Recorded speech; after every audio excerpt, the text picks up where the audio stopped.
አሁን ይህንን ፖድካስት የሚከታተሉ ሰዎች የኛ አድማጭ ተመልካቾቻችን ጠበቃና አቃቤ ሕግን ሁለቱን ለይተው የማይረዱ ሌማን ያው ብዙ ሰው ሌማን ማለት ለሕግ ሙያ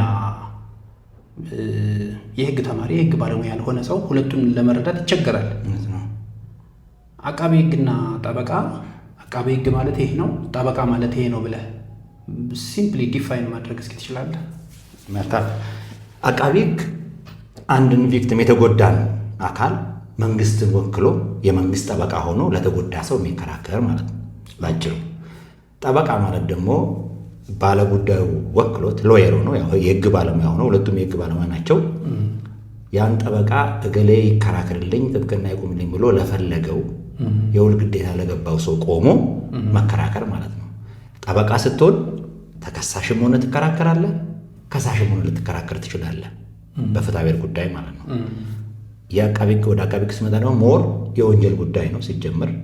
በወንጀል ጉዳይ ደግሞ የተጎዳን ሰው ወክሎ የሚከራከር ወይ በፍትሐብሔር ከሆነ ደግሞ መንግስትን ወክሎ የሚከራከር አካል ነው አቃቤ ሕግ ማለት።